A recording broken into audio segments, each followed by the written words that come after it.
Eu vou alugar um triplex na sua cabeça em 2 segundos. Você trata a criança que você tem na sua casa igual a um adulto desconhecido?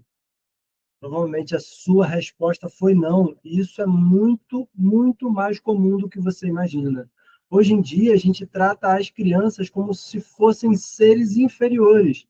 E isso é uma coisa que não deveria acontecer, mas simplesmente acontece com uma frequência muito maior do que você pode imaginar.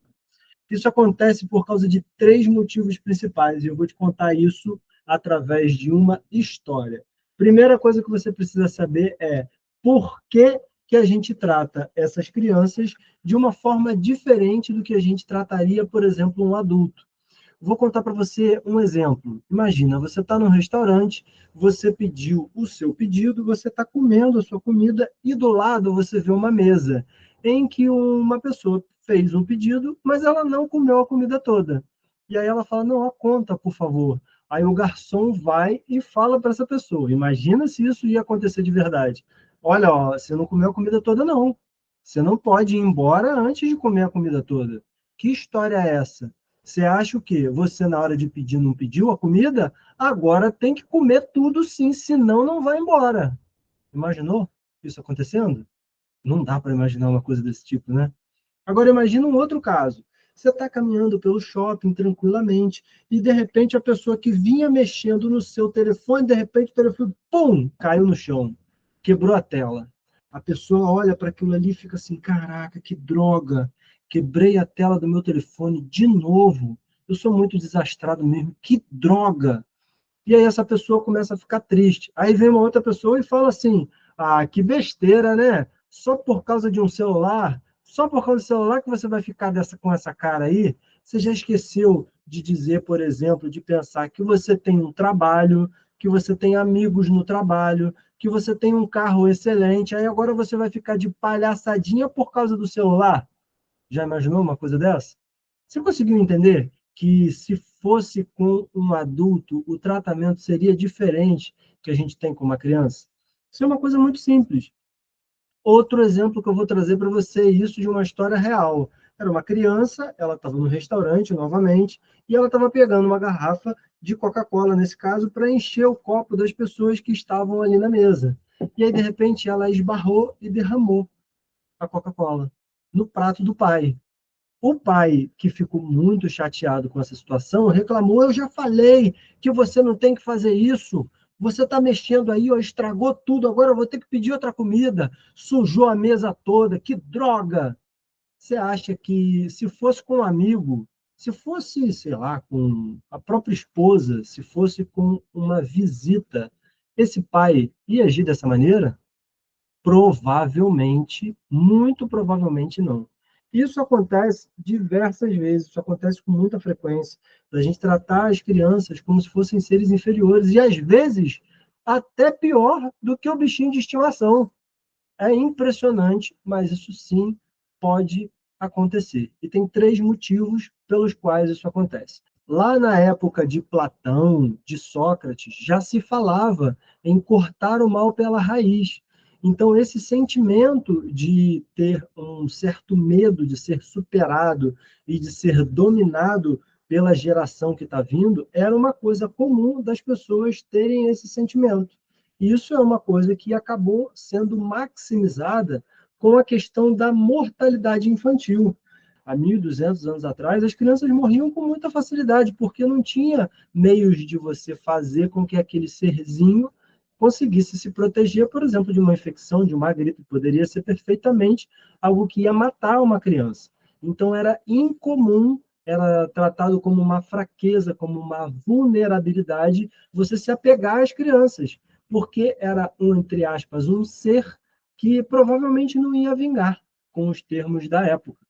Isso também faz com que as pessoas pensem que, bom, se você pode provavelmente perder essa criança, por que você vai se apegar a ela? Mas tem o terceiro ponto, que leva muito a gente ter esse sentimento de que a criança vale menos, essa percepção dentro da conjuntura da sociedade de que a criança vale menos. Embora eu não concorde com isso de forma nenhuma. que era de que a criança, a partir dos 7 anos, elas já eram mini-adultos. Então, você imagina, uma criança que não tem um desenvolvimento físico, não tem um desenvolvimento neurológico, muito menos o emocional, lidando com situações super complexas, inclusive participando ou presenciando eventos de relações físicas entre adultos, se é que você me entende. Então, tudo isso levou a crer, levou a pensar que a criança era um ser inferior. Porque se a criança tem 8 anos e ela, entre aspas, já é adulto, e ela não age como um adulto, caramba, tem alguma coisa errada com essa criança. Então já era comum você ter esse tratamento inferiorizado da criança. E hoje em dia a gente tem uma repetição desses fatores de geração em geração, mas logicamente com uma redução da intensidade. Então, por exemplo, provavelmente o seu pai ou a sua mãe já deve ter falado de que teve que ajoelhar no milho. Na época dos meus pais, eles falavam que se eles fizessem alguma coisa errada na escola, eles tinham uma palmatória, que era um catatal desse tamanho, para bater na mão da criança para ficar com a mão roxa, para ficar com a mão vermelha e sentir dor de fato. Então, os castigos físicos eram muito comuns. Hoje em dia, a gente já não fala mais isso, embora ocorram situações em que as crianças são agredidas, que são colocadas em condições de humilhação, embora isso tudo ainda se repita, porque, sim, as crianças são tidas como seres inferiores. Inclusive, eu ouvi muito daquele ditado que a minha mãe e o meu pai ouviam quando eram crianças, que cachorro e criança não se dá confiança. Isso no sentido de você colocar os dois como se estivessem ali no mesmo patamar, na mesmo grau de importância. Embora em algumas sociedades, em algumas circunstâncias, a gente pode considerar até que o animal tem mais prioridade, recebe mais respeito do que as crianças em si. Mas isso é conversa para um outro vídeo. Será de fato que quando eu falo que criança também é gente, eu até coloquei isso numa caneca, está aqui em cima, em algum canto aqui, eu coloquei esse escrito, criança também é gente, está aqui, ó, a caneca aqui.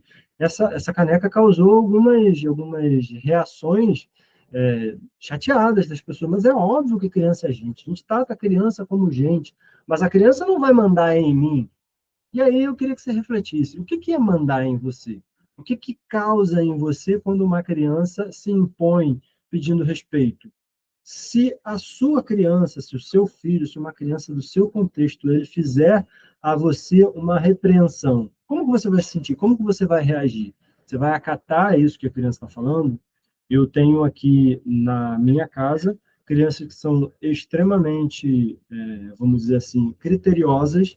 A gente tem alguns combinados, que são os combinados de se falou, faça, do exemplo arrasta, da gente ter uma conduta que a criança vai repetir positivamente, só porque ela está vendo por repetição.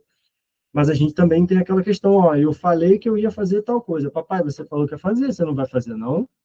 Realmente, filho, eu vou ter que ir lá fazer. E eu acato isso porque eu sei que eu estou dando a ela a voz para que ela possa se desenvolver e também não ouvir cegamente o que as pessoas falam para ela, mas também faço isso porque eu estou seguindo o princípio que eu mesmo criei dentro da minha casa. Então, se eu falei que ia fazer, eu vou lá e faço. E isso faz com que eu tenha um argumento para que elas façam as coisas que elas precisam fazer na hora que elas dizem que fazem, que vão fazer nesse caso.